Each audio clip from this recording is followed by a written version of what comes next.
a don Robert Hernández, a quien le agradecemos muchísimo que nos atienda en este momento. Este programa, lo que queremos siempre es tener este análisis de los hechos que son destacados a nivel nacional y muchos hechos también que se presentan en el mundo. Hoy nos está llamando la atención después de la reunión ayer, Lorena, y después de escuchar esta mañana a dos protagonistas, doña Pilar Cisneros y al director del OIJ. Dos posiciones radicalmente opuestas, y así ha tenido que ser entonces la reunión de seguridad de ayer. También.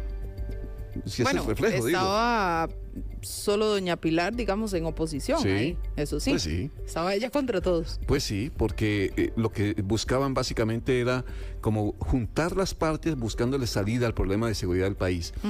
Pero la sensación, y lo hablábamos muy temprano también, es que caramba, ¿qué puede salir de esa reunión? ¿Qué nuevas cosas podrían salir de una reunión así? Y la expectativa si era demasiado grande, etcétera. Don Rubén, qué bueno tenerlo con nosotros. ¿Cómo me le va? Bien, usted, buenos días y gusto estar aquí nuevamente.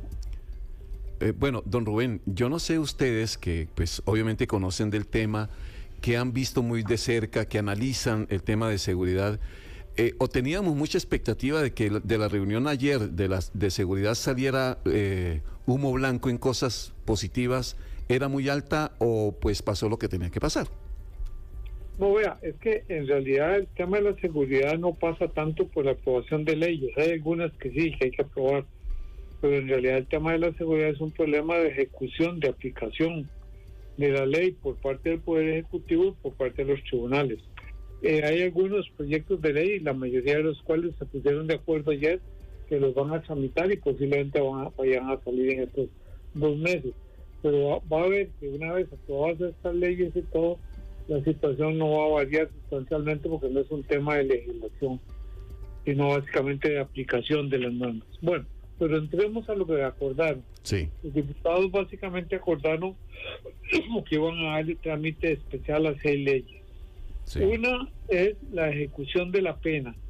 Esta ley, en mi concepto, es la más importante de todas las que van a discutir, pero creo que la ley o el texto que están discutiendo es insuficiente y no va a producir los efectos que debería producir. Vean, para que esta ley tenga colmillos, en realidad lo que deberían establecerse son 2 cosas.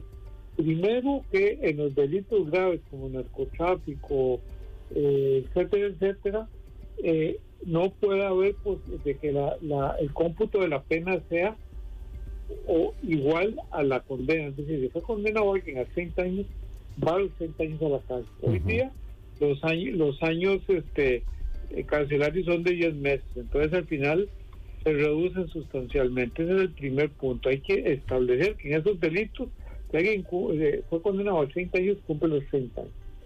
Segundo, en estos delitos tampoco se tiene que prohibir la posibilidad de la excarcelación anticipada. ¿Por qué? Porque hoy día básicamente después de cumplida la mitad de la condena todo sale. Entonces, para mí solo debería darse en aquellos delitos en que respecto a aquellas personas en que haya estudios realmente serios que posiblemente se han regenerado y van a reinsertarse en la sociedad. Pero hay numerosos casos, la gran mayoría lo vemos, que no se reinsertan, sino que salen y siguen delinquiendo. Yo creo que estos son los 2 cambios fundamentales en la ley de la pena. Claro. Desgraciadamente este proyecto no los contempla, estos 2 aspectos. Contempla estos aspectos que está bien, que me parece bien, como la posibilidad de que puedan trabajar los reos, de que tengan derecho a recibir educación. Todas esas cosas son muy buenas, pero para mí el kit del asunto está en esos 2 aspectos que anteriormente comenté. Don Rubén, buenos días y muchas gracias por atendernos, y principalmente sobre estos 2 aspectos que tal vez a la gente le generan un poco de molestia, que es lo que usted dice, y de hecho nosotros conversamos en la mañana con doña Pilar Cisneros y nos decía pues eso mismo, son tantos años de cárcel, pero cada año son 10 meses, es decir, se reduce considerablemente la pena. Veamos cada aspecto por aparte. En este caso, el cambio con respecto al año carcelario, ¿qué hay que hacer? ¿Se ve viable? ¿Podría tener un buen movimiento acá en el país para que sea posible?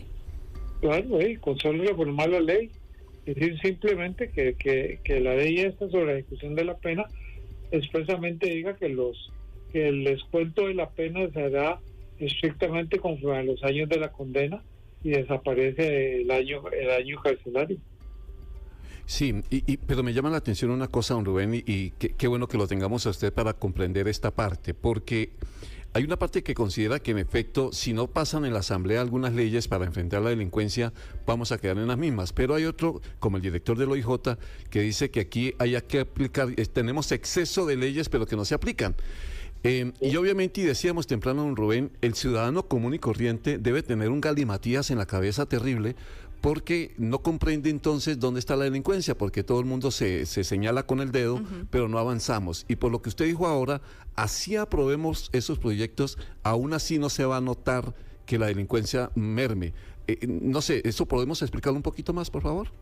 Claro, eso está relacionado con el segundo punto que acordaron, que es aumentar el financiamiento a los cuerpos policíacos. Esto es fundamental, esto es básico. Es decir, hay que subir sustancialmente el número de policías, hay que dotarlos del armamento y de los mecanismos de transporte, etcétera, adecuados, porque sin eso estamos en una lucha desigual contra el narcotráfico y el crimen organizado, que tienen muchos fondos y están simplemente armados. Ese es un punto. Lo otro es que debe haber realmente una que no ha habido en este gobierno, una política realmente integral para atacar la delincuencia. Han hecho proyectos aquí y allá, pero no hay como un proyecto base central sobre el cual pueda basarse la política de seguridad del Estado. Y eso es urgente. Yo creo que el problema es que yo creo que este gobierno ya no lo va a hacer. Habrá que esperar al próximo gobierno y ojalá nombren a alguien muy competente como ministro de Seguridad, para que en articulación, porque la fuerza pública no puede actuar desarticuladamente, tiene que ser articuladamente con la OIJ y además con el Ministerio Público. Aquí ese es el problema, que no hay esta articulación hoy día y entonces se desperdician recursos y no hay, digamos, una coordinación efectiva para atacar a fondo la delincuencia.